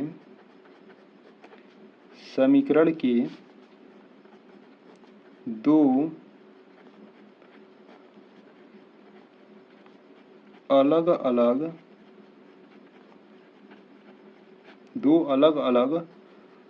वास्तविक मूल है, ठीक है। अब इसके वास्तविक मूल हैं तो उसको भी आपको ज्ञात करना है, ठीक है। तो मूल ज्ञात करने के लिए फार्मूला क्या होता है, फार्मूला होता है x is equal to minus B plus minus under root में b² माइनस 4ac अपान में 2a होता है, ठीक है। या आप इसको इस प्रकार से लिख सकते हो, x is equal to minus B plus minus under root में d अपान में 2a लिख सकते हो, ठीक है। तो इसको लेकर हम सॉल्व करेंगे, ठीक है। तो यहाँ से अगर हम बात करें x is equal to minus है तो माइनस लगा लेते हैं। देखो b का मान देख लो यहाँ पर क्या है, b का मान है माइनस का 6, ठीक है। तो b का मान है माइनस का 6, और यहाँ पर प्लस माइनस अंडर रूट में देखो d का मान हम फाइंड किए थे, तो d का मान यहाँ पर क्या था, 12, तो यहाँ पर रख दो 12, और बट्टे में 2 इंटू a का मान क्या है, a का मान है 2, ठीक है, रख दो। तो माइनस माइनस तो प्लस हो जाएंगे, ठीक है। तो यहाँ पर आपका 6 निकलेगा प्लस माइनस, देखो अंडर रूट में जो 12 है उसको आप क्या लिख सकते हो, अंडर रूट में 12 को आप लिख सकते हो 2 अंडर रूट में 3, ठीक है, और बट्टे में 2 दूना 4। देखो कैसे, जो अंडर रूट में 12 है ना उसको आपको क्या करना है, उसका लसा ले लो इस प्रकार से, ठीक है। 2 से काटोगे 6 आ जाएगा, 2 से काटोगे 3 आ जाएगा, और 3 से काटोगे तो 1, यानी कि आप 12 को लिख सकते हो 2 गुणे 2 गुणे 3, ठीक है। तो यहाँ पे जिसका जोड़ा बनता है ना उसको हम क्या करते हैं, बाहर रखते हैं, और जिसका नहीं बनता है उसको हम अंडर रूट में रखते हैं, ठीक है। तो यहाँ पे देखो 2 का यहाँ पर जोड़ा बन गया तो उसको हम क्या करेंगे, बाहर रखेंगे। 3 का जोड़ा नहीं बना तो उसको हम क्या करेंगे, अंडर रूट में रखेंगे, ठीक है। तो 12 को आप इस प्रकार से लिख सकते हो, 12 को आप क्या लिखोगे, 2 इंटू अंडर रूट 3, ठीक है। ये जो 12 है ना ये आपका अंडर रूट में रहता है, तब इसको आप इस प्रकार से लिखते हो, ठीक है। तो ये हो गया, ठीक है। यहाँ पर आपको समझ में आ गया होगा कि जो अंडर रूट में 12 है हम इसको इस प्रकार से कैसे लिखें, ठीक है। तो यहाँ से हम इसको सॉल्व आउट करेंगे। तो देखो यहाँ से अगर हम बात करें, ठीक है, तो अगर हम प्लस में लेते हैं, ठीक है, यहाँ पर अगर हम प्लस लेते हैं तो x is equal to 6 plus 2 under root 3 बट्टे में क्या है, 4 है, ठीक है। तो यहाँ पे देखो 2 कॉमन हो रहा है, ठीक है। जब यहाँ से आप 2 कॉमन करोगे तो यहाँ पर आपका क्या बचेगा, 3 बचेगा, ठीक है, और प्लस का अंडर रूट में 3 और बट्टे में क्या है 4 है, 2 1 जा 2, 2 2 जा 4, ठीक है। तो यहाँ से आपका बचा 3 प्लस अंडर रूट में 3/2 बचा, ठीक है। इसी प्रकार से जब हम माइनस में लेंगे, ठीक है, यानी कि ये प्लस ले लिए, अब माइनस में लो, तो यहाँ से x is equal to 6 minus हो जाएगा 2 अंडर रूट 3/4, ठीक है। 2 यहाँ पर भी कॉमन है तो यहाँ से 2 कॉमन ले लो, यहाँ पर आपका 3 बचेगा, माइनस है तो माइनस लगाओ, 2 तो कॉमन हो गया, अंडर रूट में 3 बचेगा और बट्टे में क्या है 4 है, ठीक है। तो 2 एक कम 2 हो गया, 2 दूना 4, ठीक है। तो यहाँ से आपका क्या बचा 3 माइनस अंडर रूट में 3 बट्टे 2 बचा, ठीक है। यानी कि देखो यहाँ पर जो x का एक मान है 3 प्लस अंडर रूट में 3/2 है और एक x का मान है 3 माइनस अंडर रूट में 3/2 है, ठीक है। यानी कि दोनों क्या है मान अलग अलग है, देखो यहाँ पर प्लस है यहाँ पर माइनस है, ठीक है। अब ऐसा क्यों हुआ, क्योंकि देखो जो d का मान था वो धनात्मक में था, ठीक है। जब d का मान धनात्मक है यानी कि 0 से बड़ा होता है तो जो उसके वास्तविक मूल होते हैं दो अलग अलग होते हैं, ठीक है। तो इस प्रकार से x का मान हमारा क्या आ गया, x का जो मान आ गया, एक तो आ गया 3 प्लस अंडर रूट में 3/2 आ गया और एक आ गया 3 माइनस अंडर रूट में 3/2 आ गया, ठीक है। ये x का मान आ गया इस प्रकार से, ठीक है। तो यहाँ पर आपका जो क्वेश्चन नंबर 3 था वो भी आपका कंप्लीट हुआ, ठीक है। अगर आपको कुछ भी डाउट हो रहा है तो वीडियो को बैक कर एक बार फिर से देखो, अच्छे तरीके से आप समझ जाओगे, ठीक है। तो यहाँ पर आपका जो क्वेश्चन नंबर 1 था जिसमें आपके 3 क्वेश्चन थे वो सभी यहाँ पर कंप्लीट हुए, ठीक है। तो चलो क्वेश्चन नंबर 2 की बात करते हैं। देखो क्वेश्चन नंबर 2 करा है कि निम्न प्रत्येक, ठीक है, क्वेश्चन नंबर 2 करा है निम्न प्रत्येक द्विघात समीकरण में k का ऐसा मान ज्ञात कीजिए कि उसके 2 बराबर मूल हो, ठीक है। इसलिए आपको समीकरण इस प्रकार से दिया गया है, इसमें आपको क्या करना है k का मान ज्ञात करना है, ठीक है। तो चलो ज्ञात करते हैं, क्वेश्चन नंबर 2 को देखते हैं, ठीक है। तो यहाँ पर जो क्वेश्चन नंबर 2 है ना बच्चों ये इम्पोर्टेंट है, ठीक है, तो इसको ध्यान से देखना, ठीक है। तो यहाँ से अगर हम बात करें क्वेश्चन नंबर 2 के फर्स्ट की, ठीक है, तो देखो क्वेश्चन नंबर 2 के अगर हम फर्स्ट की बात करें तो आपको एक द्विघात समीकरण इस प्रकार से दिया है 2x², ठीक है, और प्लस का kx दिया है और प्लस का 3 बराबर में 0, ठीक है। इस प्रकार से आपको एक द्विघात समीकरण दिया गया है, ठीक है। इसमें आपको क्या करना है k का मान ज्ञात करना है, ठीक है।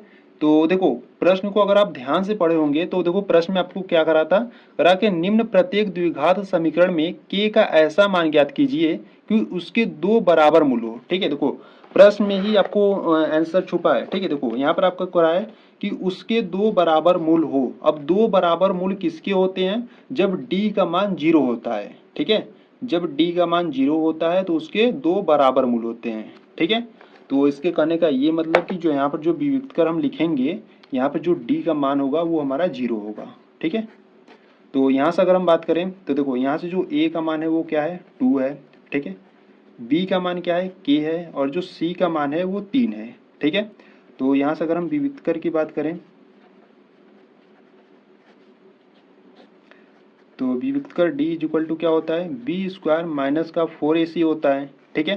तो d का देखो मान 0 होगा क्योंकि प्रश्न में आपको कहा है कि उसके 2 बराबर मूल हो। जब 2 बराबर मूल किसके होते हैं, जब d का मान 0 होता है तब होता है, ठीक है। तो यहाँ पर d का मान 0 हो गया, बराबर में b का मान क्या है k है तो k का यहाँ पर स्क्वायर हो जाएगा, माइनस में 4 इंटू a का मान 2 है और इंटू c का मान है 3, ठीक है।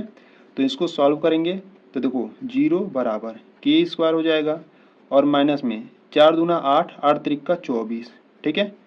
और ये क्या करते हैं जो माइनस का 24 है उसको उधर भेजेंगे तो प्लस का 24 हो जाएगा, ठीक है। यानी कि इसको आप इस प्रकार से लिख सकते हो k² बराबर में 24, ठीक है। यहाँ पे देखो ये स्क्वायर है, ठीक है, अगर स्क्वायर को उधर भेजोगे तो ये अंडर रूट में चला जाएगा, ठीक है। तो यहाँ से हम रखते हैं k बराबर में, ठीक है, अंडर रूट में 24 हो जाएगा, ठीक है, प्लस माइनस अंडर रूट में क्या हो जाएगा 24 हो जाएगा, ठीक है। अब देखो जो अंडर रूट में 24 है इसको आप किस रूप में लिख सकते हो, तो k बराबर प्लस माइनस अंडर रूट में 24 को आप लिख सकते हो 2 अंडर रूट में 6, ठीक है। यानी कि यहाँ से जो k का मान आ गया वो क्या आ गया 2 अंडर रूट में 6 आ गया, ठीक है। अब बहुत सारे स्टूडेंट को प्रॉब्लम होगा कि ये कैसे आ गया, ठीक है। तो देखो जब अंडर रूट में यहाँ पर आपको कुछ भी संख्या हो, ठीक है, तो उसको आपको क्या करना है, उसका आपको लसा लेना है, ठीक है। देखो यहाँ पर 24 है तो इसका क्या करो लसा लो, 2 से काटोगे तो कितना आ जाएगा 12 आ जाएगा, 2 से काटोगे तो 6 आ जाएगा, ठीक है। फिर 2 से कट रहा है तो 2 से काटोगे तो 3 आ जाएगा, फिर 3 से कटेगा 1 आ गया, ठीक है। यानी कि 24 को आप लिख सकते हो 2 गुणे 2 गुणे, ठीक है, 2 गुणे 3, ठीक है, इस प्रकार से लिख सकते हो। तो इसमें आपको ध्यान देना है कि देखो इसमें आपको कौन कौन सा जोड़ा बन रहा है। देखो इसमें 2 का एक जोड़ा बना, ठीक है, और इन दोनों का नहीं बना। तो जिसका बना उसको हम क्या करते हैं, बाहर रखते हैं, और जिसका नहीं बना उसको हम अंडर रूट में रखते हैं, ठीक है। तो इस 2 का तो बन गया, ठीक है, तो इसको हम क्या करेंगे, बाहर रखेंगे, ठीक है, और इन दोनों का नहीं बना तो इनका हम गुणा कर कर अंदर रख देंगे, तो 2 3 6 हो जाएगा, ठीक है। तो जो 24 था, जो अंडर रूट में 24 था, उसको हम किस प्रकार से लिख सकते हैं, 2 अंडर रूट में 6 लिख सकते हैं, ठीक है। तो इस प्रकार से हम इसको लिखे हैं, ठीक है। तो यहाँ पर जो k का मान आ गया वो प्लस माइनस में 2 इंटू अंडर रूट 6 आ गया, ठीक है। तो यहाँ पर आपका क्वेश्चन नंबर सेकेंड यानी कि सेकेंड का जो फर्स्ट था आपका कंप्लीट हुआ। क्वेश्चन नंबर सेकेंड के सेकेंड की बात करते हैं। देखो क्वेश्चन नंबर सेकेंड में आपको दिया है के एक्स दिया है, ठीक है, ब्रैकेट में आपको x माइनस 2 और प्लस में 6 इज इक्वल टू 0 दिया है, ठीक है। इस प्रकार से आपको एक समीकरण दिया है, ठीक है। तो पहले तो इसको सॉल्व आउट करना होगा, ठीक है। तो पहले क्या करते हैं, के एक्स का मल्टीप्लाई इन दोनों में करते हैं, ठीक है। के एक्स का जब मल्टीप्लाई एक्स में करोगे तो यहाँ पर आपको के एक्स स्क्वायर मिलेगा, ठीक है। के एक्स का सिर्फ 2 में करोगे तो माइनस का 2 के एक्स मिलेगा और प्लस का 6 बराबर में 0, ठीक है। और यहाँ पे अगर हम बात करें, देखो ए का मान यहाँ पर क्या है, ए का मान है आपका के है, ठीक है। बी का मान क्या है, बी का मान माइनस का 2 के है, और सी का मान क्या है, 6 है, ठीक है। तो यहाँ से अगर हम बात करें बी विक्तकर की, तो देखो बी विक्तकर यानी कि डी बराबर क्या होता है, बी स्क्वायर माइनस 4ac होता है, ठीक है। तो यहाँ पे डी का मान 0 हो जाएगा, बराबर में बी का मान देखो क्या है, माइनस का 2k है, और यहाँ पर स्क्वायर लगा दो, माइनस का 4 इंटू ए का मान क्या है, की है, और इंटू सी का मान है 6, तो 0 बराबर, देखो 2 का स्क्वायर तो 4 हो जाएगा, ठीक है, और के का के स्क्वायर हो जाएगा, माइनस में 6 चौका 24 और इंटू में के हो गया, ठीक है। तो यहाँ से अगर हम बात करें, देखो यहाँ पर आपको क्या कॉमन दिख रहा है, इसमें आपको 4 और के आपको कॉमन दिख रहा है, ठीक है। तो यहाँ से 4 के कॉमन ले लो, तो 4 के कॉमन लोगे तो यहाँ पर आपका के बचेगा, और माइनस में यहाँ पर आपका 6 बचेगा, ठीक है। तो इसको आप इस प्रकार से लिख सकते हो क्या, 4k इज इक्वल टू 0 अलग ले लो और k minus 6 is equal to 0 अलग ले लो, ठीक है। क्योंकि यहाँ पर देखो आपको k का मान ज्ञात करना है, ठीक है। तो यहाँ से हम क्या करते हैं ना, देखो k is equal to 4 multiply में इधर जो कि डिवाइड में हो जाएगा, यानी कि डिवाइड में भी आपको 0 ही मिलेगा। एक तो k का मान आपको 0 मिलेगा, और k देखो माइनस का 6 उधर भेजोगे तो प्लस का 6 हो जाएगा, ठीक है। और k का मान आपको प्लस का 6 मिलेगा, ठीक है। तो देखो ये जो k का मान 0 है ना, ये आपका क्या है, आपका एक संभव नहीं होगा, ठीक है। ये जो k का मान 0 है ये आपका संभव यानी कि एक अग्राह्य होगा, ठीक है। तो आपको लिख देना है यह असंभव या संभव नहीं है, ठीक है। तो आपको लिख देना है, ठीक है, संभव नहीं है, ठीक है, संभव नहीं है। क्यों नहीं है, क्योंकि ये समीकरण को संतुष्ट नहीं करेगा, ठीक है। अगर आप k का मान यहाँ पर आप 0 रखोगे तो ये समीकरण को संतुष्ट नहीं करेगा, यानी कि देखो बराबर में 0 है, ठीक है, k का मान 0 रखोगे तो लेफ्ट हैंड साइड है वो आपका 0 नहीं होगा, ठीक है। देखो यहाँ पर अगर k का मान 0 रख दो, ठीक है, k का मान अगर 0 रखोगे तो ये सब 0 हो जाएगा, पर यहाँ पर आपका प्लस का 6 बच जाएगा, ठीक है। इसीलिए यहाँ पर जो k बराबर 0 है ये समीकरण को संतुष्ट नहीं करेगा, इसीलिए ये संभव मान नहीं है, ठीक है। अगर k बराबर 6 रखते हो, ठीक है, अगर k बराबर 6 रखते हो तो इसका जो मान है 0 हो जाएगा, ठीक है, जो इस समीकरण को संतुष्ट कर रहा है, ठीक है। तो इसीलिए यहाँ पर जो k का मान 6 है वो आपका राइट आंसर होगा, ठीक है। तो यहाँ पर आपका जो क्वेश्चन नंबर सेकेंड था जिसमें आपके 2 क्वेश्चन थे वो भी आपके कंप्लीट हुए। तो चलो क्वेश्चन नंबर थर्ड को देखते हैं। देखो यहाँ पर अगर क्वेश्चन नंबर थर्ड की बात करें तो देखो क्वेश्चन नंबर थर्ड का रहा है कि क्या एक ऐसी आम की बगिया बनाना संभव है जिसकी लंबाई चौड़ाई से दोगुनी हो और उसका जो क्षेत्रफल हो वो 800 मीटर स्क्वायर हो, ठीक है। यदि है तो उसकी लंबाई और चौड़ाई ज्ञात कीजिए, ठीक है। बहुत ही सिंपल क्वेश्चन है और इम्पॉर्टेंट है बच्चा पार्टी, ठीक है। इसको क्वेश्चन नंबर 3 को इम्पॉर्टेंट बना लेना, ठीक है। ऐसे सवाल आपके बोर्ड एग्जाम में काफ़ी बार पूछे भी गए हैं, ठीक है। तो चलो हल करते हैं क्वेश्चन नंबर 3 को। देखो क्वेश्चन नंबर 3 इंपॉर्टेंट है, ठीक है। तो ध्यान से देखना किस प्रकार से उसको हम सॉल्व आउट करेंगे, ठीक है। मैं आपको बहुत ही सिंपल तरीके से बताने वाला हूँ, ठीक है। क्वेश्चन नंबर 3 देखो, क्वेश्चन नंबर 3 में आपको क्या करना है, देखो प्रश्न को पहले एक बार ध्यान से पढ़ना है, ठीक है। प्रश्न करा है कि क्या एक ऐसे आम की बगिया बनाना संभव है जिसकी लंबाई चौड़ाई से दोगुनी हो, ठीक है। चौड़ाई से दोगुनी, अगर मान लो चौड़ाई को x मान लेंगे तो लंबाई क्या हो जाएगा 2x हो जाएगा, ठीक है। तो यहाँ से पहले क्या करो, इस प्रकार से एकदम सिस्टमेटिक ढंग से लिखो, प्रश्नानुसार दिया है। ठीक है, ऐसे जो सवाल होते हैं ना बच्चा भाटी, ऐसे जो सवाल होते हैं ना उसको क्या करो, एकदम अच्छे तरीके से लिख कर करो। ठीक है, तो यहाँ पर प्रश्नानुसार दिया है। ठीक है, तो यहाँ से आप मानोगे, क्या करोगे, मानोगे, माना जो बगिया है। ठीक है, बगिया मतलब बगीचा। ठीक है, माना बगिया की चौड़ाई, मान लो बगिया की जो चौड़ाई है वो क्या है, x मीटर है। ठीक है, अगर बगिया की चौड़ाई मान लो x मीटर मान लिए तो उसकी लंबाई कितनी हो जाएगी, 2x हो जाएगी, क्योंकि प्रश्न में कहा है जिसकी लंबाई चौड़ाई से दोगुनी हो। ठीक है, तो यहाँ से बगिया की लंबाई, देखो बगिया की जो लंबाई हो जाएगी वो कितनी हो जाएगी, 2x मीटर हो जाएगी। ठीक है, चौड़ाई की दोगुनी लंबाई है। ठीक है, तो और उसका जो क्षेत्रफल था वो आपको कितना दिया था, वो भी लिख लेते हैं। जो क्षेत्रफल है वो आपको 800 मीटर स्क्वायर दिया था। ठीक है, इस प्रकार से यहाँ पे जो बगिया है वो आपका एक आयताकार है। ठीक है, यानी कि कहने का क्या मतलब, ये जो आपका बगिया यानी कि बगीचा है वो एक आयत के रूप में है। ठीक है, तो इसकी अगर हम चौड़ाई को x माने हैं तो इसकी जो लंबाई है वो 2x है। ठीक है, और इसका जो क्षेत्रफल है वो कितना है आपका 800 मीटर स्क्वायर है। ठीक है, इस प्रकार से। तो बगिया आपका क्या है, एक आयताकार है। ठीक है, तो यहाँ से जो बगिया का क्षेत्रफल होगा वो क्या होगा, देखो बगिया का क्षेत्रफल, तो बगिया का जो क्षेत्रफल होगा वो लंबाई गुणे चौड़ाई होगा। ठीक है, लंबाई गुणे चौड़ाई होगा, क्योंकि आयत का क्षेत्रफल क्या होता है, लंबाई गुणे चौड़ाई होता है। तब बगिया कैसा आपका एक आयताकार है, तो इसीलिए बगिया का क्षेत्रफल बराबर लंबाई गुणे चौड़ाई। ठीक है, अब देखो यहाँ पर जो बगिया का क्षेत्रफल था वो कितना था, 800 मीटर स्क्वायर, तो यहाँ पर रख दो 800। ठीक है, बराबर में लंबाई क्या है, लंबाई आपका 2x है। ठीक है, और गुणे और चौड़ाई क्या है, x है। ठीक है, तो इसको क्या करो, हल करो। तो यहाँ से अगर हम बात करें, देखो 800 हो गया, बराबर में 2x का गुणा x में करोगे तो आपको 2x स्क्वायर मिलेगा। ठीक है, तो यहाँ पे दो मल्टीप्लाई में इधर आते हैं तो डिवाइड में हो जाएगा, यानी कि 800/2 हो जाएगा, बराबर में x स्क्वायर। दो एक कम दो, ठीक है, 2×4 = 8। ठीक है, तो x स्क्वायर बराबर आपको कितना मिला, 400 मिला। ठीक है, तो यहाँ पर आपको x का मान ज्ञात करना है, यानी कि x = क्या हो जाएगा, √400 हो जाएगा। ठीक है, प्लस माइनस के साथ में। तो देखो जो √400 है इसका वर्गमूल क्या होता है, 20 होता है। ठीक है, यानी कि 20 का स्क्वायर 400 होता है, तो x प्लस माइनस में कितना हो जाएगा, 20 हो जाएगा। ठीक है, यानी कि जो x का मान है वो कितना आ गया, 20 आ गया। ठीक है, तो आपको यहाँ पर लिख देना है, अतः अतः बगिया की चौड़ाई, ठीक है, अगर जो बगिया की चौड़ाई है वो क्या है, 20 मीटर है। ठीक है, अगर बगिया की चौड़ाई 20 मीटर है तो इसीलिए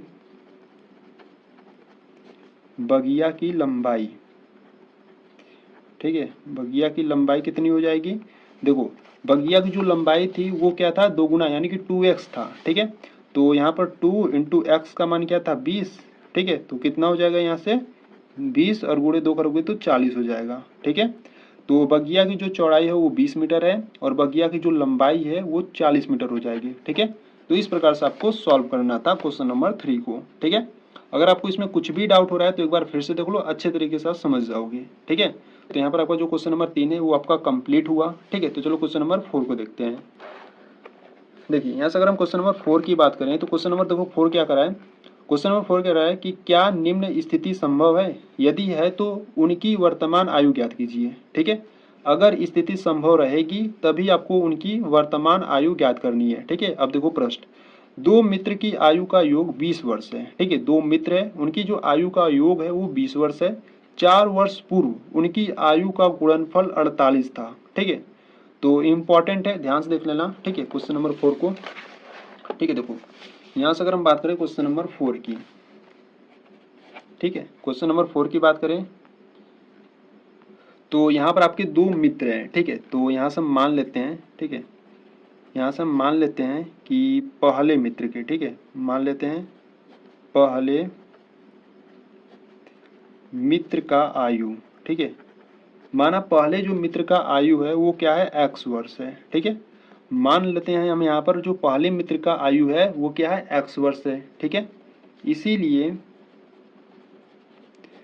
दूसरे मित्र का आयु, ठीक है, दूसरे मित्र का आयु। अब देखो दूसरे मित्र का आयु क्या होगा, देखो दोनों मित्र के जो आयु का योग था वो कितना था, 20 वर्ष था। ठीक है, दोनों मित्र के आयु का योग कितना था, 20 वर्ष था। ठीक है, तो पहले मित्र का जो आयु है अगर हम उसको x वर्ष माने हैं तो दूसरे मित्र का आयु क्या होगा, पूरे में से अगर हम पहले वाले मित्र की आयु घटा देंगे तो दूसरे वाले के मित्र की आयु निकल जाएगी। ठीक है, यानी कि हम 20 में से पहले वाले को हम आयु घटा देंगे तो इस दूसरे वाले मित्र की आयु निकल जाएगी। ठीक है, इस प्रकार से। ठीक है, अगर आपको ये समझ में नहीं आया तो देखो कैसे।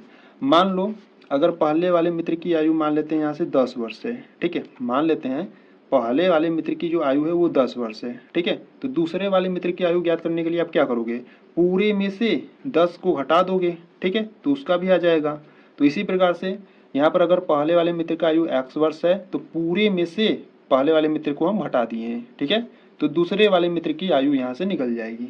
ठीक है, तो अब देखो प्रश्न कर रहा है कि 4 वर्ष पूर्व। ठीक है, तो यहाँ पर आप लिखोगे 4 वर्ष पूर्व। ठीक है, 4 वर्ष पूर्व पहले मित्र की आयु। देखो 4 वर्ष पूर्व का मतलब समझते हो, 4 वर्ष पूर्व यानी कि 4 वर्ष पहले। ठीक है, यानी कि यहाँ पर माइनस होगा। ठीक है, जब 4 वर्ष बाद करता है या पश्चात करता है तो वहाँ पर आपका प्लस होता है। ठीक है, तो यहाँ पर हम लिखेंगे पहले मित्र की आयु। ठीक है, तो पहले मित्र का जो आयु हो जाएगा वो क्या हो जाएगा, वो देखो 4 वर्ष पूर्व यानी कि 4 वर्ष पहले, तो कितना हो जाएगा, x माइनस 4 हो जाएगा। ठीक है, और यहाँ से दूसरे मित्र का आयु। ठीक है, दूसरे मित्र का आयु, तो दूसरे मित्र का आयु क्या हो जाएगा, देखो पहले उसके मित्र का आयु क्या था, यानी कि दूसरे मित्र का आयु क्या था, 20 माइनस एक्स था। ठीक है, 4 वर्ष पूर्व यानी कि 4 को हम क्या करेंगे, माइनस कर देंगे। ठीक है, इसको सॉल्व कर लो 20 में से। ठीक है, देखो 20 में से 4 जाएगा तो 16 आ जाएगा माइनस का एक्स। ठीक है, तो इतना वर्ष हो गया। ठीक है, देखो प्रश्न कर रहा था कि 4 वर्ष पूर्व उनकी जो आयु का गुणनफल है वो कितना है, 48 है। ठीक है, तो 4 वर्ष पूर्व उनकी जो आयु का गुणनफल यानी कि इसका और इसका गुणनफल कितना है, 48 है। ठीक है, तो यहाँ पर हम क्या करेंगे, इनका गुणनफल करेंगे। गुणनफल कितना है, 48 है। ठीक है, अब इसको आपको सॉल्व करना है। ठीक है, तो यहाँ से हम क्या करेंगे, x का गुणा 16 में करेंगे तो यहाँ से हो जाएगा 16x। ठीक है, x का गुणा x में करेंगे तो माइनस का एक्स स्क्वायर। ठीक, फिर यहाँ पर हम -4 का करेंगे तो -4 गुणे 16 करोगे तो कितना आ जाएगा, माइनस का 64, और इतना फिर करोगे तो कितना आ जाएगा, माइनस का माइनस माइनस तो प्लस हो जाएंगे, -4 माइनस एक्स प्लस हो जाएगा और यहाँ से 4x आ जाएगा, बराबर में क्या है, 48। ठीक है, तो यहाँ से इसको सॉल्व करते हैं। ठीक है, तो यहाँ पर है माइनस का एक्स स्क्वायर। ठीक, और देखो 16x प्लस 4x कितना हो जाएगा आपका, 20x हो जाएगा। ठीक है, ये जो प्लस का 48 इसको इधर लाते हैं तो माइनस का 64 माइनस का 48 हो जाएगा, बराबर में 0। माइनस एक्स स्क्वायर प्लस का 20x, इन दोनों को क्या करो, जोड़ दो। ठीक है, तो 8 4 12 की 2 हो जाएगा। ठीक है, और हाथ में आया 1, 6 4 10 1 11, बराबर में 0। ठीक है, यहाँ पर माइनस कॉमन ले लो। ठीक है, जब आप माइनस को कॉमन लोगे तो यहाँ पर आपका एक्स स्क्वायर माइनस का 20x, ये माइनस है तो ये प्लस हो जाएगा, बराबर में 0। ठीक है, यानी कि इसको आप सही रूप में लिख दो, x square minus 20x plus 112 बराबर में 0। ठीक है, ये आपको एक द्विघात समीकरण मिल गया। ठीक है, अब इस द्विघात समीकरण को आपको क्या करना है, हल करना है, यानी कि इसका आपको विविक्त कर ज्ञात करना है। ठीक है, तो यहाँ से यहीं पर हम सॉल्व कर लेते हैं। ठीक है, ठीक है, तो देखो यहाँ पे ध्यान दो, देखो यहाँ से अगर हम बात करें a का मान क्या है, तो a का मान यहाँ पर 1 है। ठीक है, और b का मान क्या है, b का मान माइनस का 20 है, और c का मान क्या है, c का मान है 112 है। ठीक है, तो b वितकर का सूत्र क्या होता है, d इज इक्वल टू होता है b स्क्वायर माइनस का 4ac होता है। ठीक है, तो d is equal to b का मान क्या है, माइनस का 20 है। ठीक है, स्क्वायर कर दो, माइनस का 4 इंटू a का मान है 1, c का मान है 112। ठीक है, तो d इज इक्वल टू इसका स्क्वायर करोगे तो कितना आ जाएगा, 20 का स्क्वायर होता है 400। ठीक है, माइनस में इसका क्या करो, मल्टीप्लाई कर लो। ठीक है, तो मल्टीप्लाई करोगे तो 4 दूना 8 हो जाएगा, 4 एकम 4 4 एकम 4। ठीक है, यानी कि d इज इक्वल टू देखो माइनस 448 में से प्लस का 400 जाएगा तो कितना बचेगा, माइनस का 48 बचेगा। ठीक है, यानी कि जो d का मान आ गया वो माइनस में आ गया, यानी कि ऋणात्मक में आ गया। ठीक है, तो यहाँ पर जो इसके मूलों की प्रकृति हो जाएगी वो कैसे हो जाएगी, इसका कोई भी वास्तविक मूल नहीं होगा। ठीक है, तो यहाँ आपको लिख देना है। ठीक है, आपको लिखना है क्योंकि इसका कोई वास्तविक मूल, ठीक है, वास्तविक मूल नहीं है। ठीक है, इसका कोई भी वास्तविक मूल नहीं है, इसीलिए यह स्थिति संभव नहीं है। ठीक है, ठीक है, इसके बाद आपको लिख देना है इसीलिए यह स्थिति संभव नहीं है। ठीक है, तो इसके बाद आपको इस प्रकार से आपको लिख देना है। ठीक है, तो यहाँ पर आपका जो क्वेश्चन नंबर 4 था, ठीक है, वो भी आपका कंप्लीट हुआ। ठीक है, देखो बच्चों, अगर आपको कुछ भी डाउट हो रहा है ना तो कमेंट्स बॉक्स में आपको बता देना है। ठीक है, अपना फीडबैक जरूर देना कमेंट बॉक्स में। ठीक है, तो यहाँ पर आपका जो क्वेश्चन नंबर 4 है वो आपका भी कंप्लीट हुआ। ठीक है, तो चलो क्वेश्चन नंबर 5 को देखते हैं। देखो यहाँ से अगर हम बात करें क्वेश्चन नंबर 5 का, जो इस प्रश्नावली का अंतिम क्वेश्चन है। ठीक है, तो इंपॉर्टेंट है बच्चों, ध्यान से देख लेना। ठीक है, देखो क्वेश्चन नंबर 5 का है कि क्या परिमाप 80 मीटर तथा क्षेत्रफल 400 मीटर स्क्वायर के एक पार्क को बनाना संभव है? यदि है तो उसकी लंबाई और चौड़ाई ज्ञात कीजिए। ठीक है, आपको प्रश्न करा है कि परिमाप आपको 80 मीटर दिया है, क्षेत्रफल आपको 400 मीटर स्क्वायर का एक क्षेत्रफल है। ठीक है, आपको इसका क्या बनाना है, एक पार्क बनाना है। ठीक है, उस पार्क को बनाना संभव है कि नहीं उसको आपको ज्ञात करना। अगर संभव है तो उसकी लंबाई और चौड़ाई ज्ञात करनी है। ठीक है, देखो जो ज्ञात करनी है उसी को हम मान लेते हैं। ठीक है, लंबाई और चौड़ाई ज्ञात करनी है तो हम इसी को मान लेंगे। ठीक है, तो चलो हल करते हैं क्वेश्चन नंबर 5 को। यहाँ से अगर हम बात करें क्वेश्चन नंबर 5 की, ठीक है, तो यहाँ से अगर हम बात करें क्वेश्चन नंबर 5 की, ठीक है, तो इम्पॉर्टेंट है। ठीक है, क्वेश्चन नंबर 5 इम्पॉर्टेंट है। इससे पहले जो आपका क्वेश्चन नंबर 3 था, 4 था, 5 था, ये सभी इम्पॉर्टेंट है। ठीक है, तो ध्यान से देखना। देखो यहाँ से आपको क्या क्या दिया है। ठीक है, तो यहाँ से पहले हम कुछ मान लेते हैं। ठीक है, जो पार्क की लंबाई उसको मान लेते हैं। ठीक है, तो यहाँ से हम लिखते हैं माना। ठीक है, माना पार्क की लंबाई। ठीक है, माना पार्क की लंबाई हम क्या मान लेते हैं, x मान लेते हैं। ठीक है, या आप पार्क की चौड़ाई या लंबाई कुछ भी मान सकते थे। ठीक है, पर हम यहाँ पर क्या माने हैं, पार्क की लंबाई माने हैं। ठीक है, आप चौड़ाई भी मान सकते थे। ठीक है, और आपको देखो परिमाप कितना दिया है। ठीक है, परिमाप आपको दिया है 80 मीटर दिया है। ठीक है, और जो क्षेत्रफल है वो कितना आपको दिया है, जो बेटा क्षेत्रफल है वो आपको दिया है 400 मीटर स्क्वायर दिया है। ठीक है, और चूंकि परिमाप देखो आप जानते हो। ठीक है, देखो आपको एक पार्क बनाना है। ठीक है, अब पार्क कैसा बनेगा, पार्क आपको एक आयताकार बनाना है। ठीक है, ये आपको ध्यान देना है।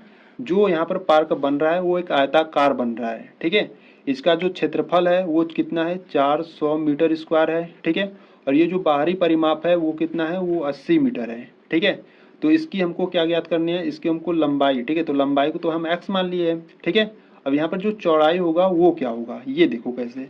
तो यहाँ से अगर हम बात करें तो ये एक आयताकार है। ठीक है, तो आयत का परिमाप क्या होता है, देखो आयत का परिमाप। ठीक है, सूत्र आपको याद होगा तो सवाल आसानी से कर लोगे। ठीक है, आयत का जो परिमाप होता है वो, इसका जो सूत्र होता है वो होता है 2 ब्रैकेट में लंबाई, ठीक है, और धन चौड़ाई।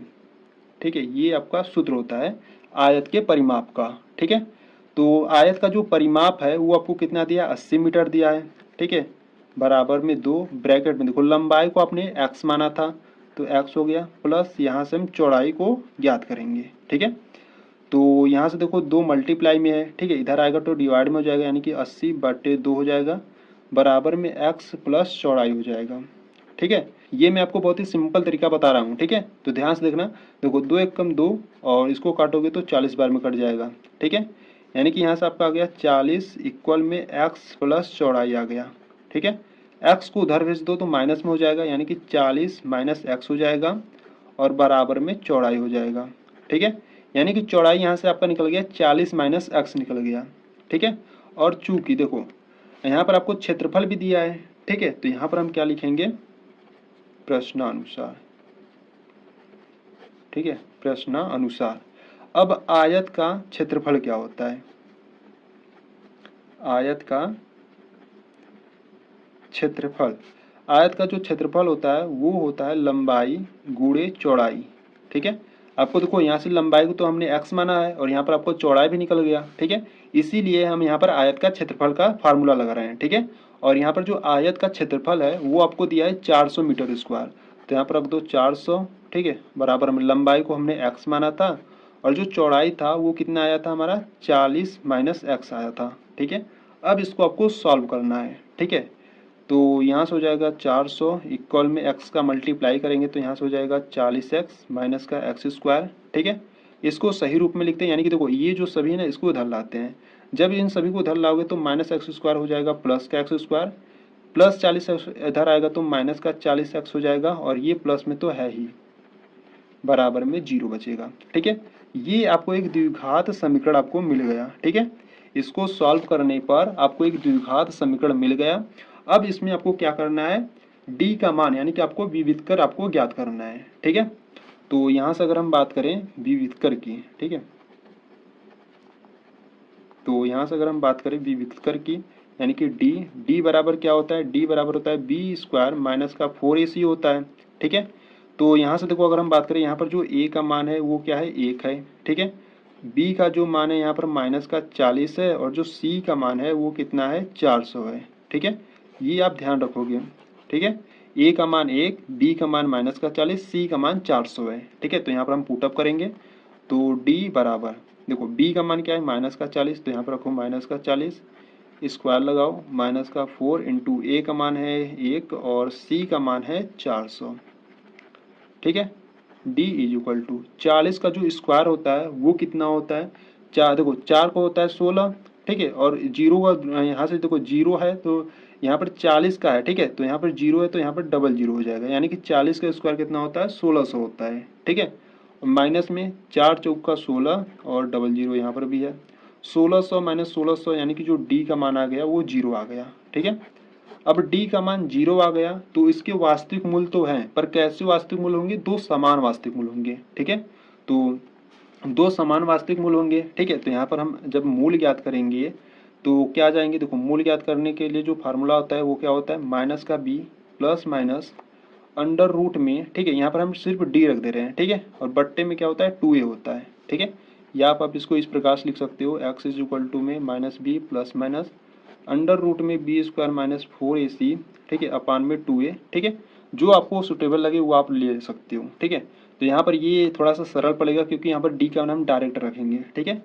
तो x इज इक्वल टू में माइनस देखो b का मान क्या है, b का मान है माइनस का 40, तो यहाँ पर हम रखेंगे 40 माइनस में, ठीक है, प्लस माइनस d का मान है 0, ठीक है, और बट्टे में 2 इंटू a का मान है 1, ठीक है। तो इनको सॉल्व करेंगे, माइनस माइनस तो प्लस हो जाएंगे और प्लस माइनस 0 हो जाएगा, बट्टे में 2 आ जाएगा, ठीक है। तो यहाँ पर अगर हम बात करें, ठीक है, तो यहाँ पर थोड़ा सा स्पेस कम हो रहा है, ठीक है,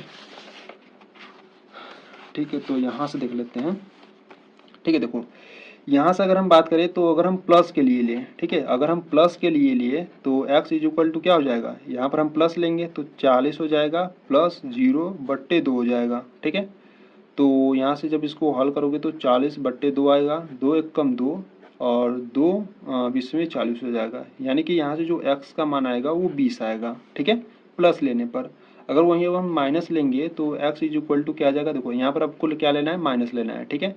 तो 40 माइनस 0 बट्टे 2, ठीक है, यानी कि 40 बट्टे 2, यहाँ से काटोगे तो 20 आ जाएगा इसका भी मान, ठीक है। यानी कि जो x का मान है वो क्या आ गया, एक तो 20 आ गया और दूसर का भी 20 आ गया, ठीक है। x के आपके दो मान निकले, एक 20 निकला, एक दूसर का भी 20 निकला। अब ऐसा क्यों हुआ, क्योंकि यहाँ पे जो d का मान था 0 था, जब d का मान 0 होता है तो उसका जो वास्तविक मूल्य निकलता है वो समान निकलता है, ठीक है।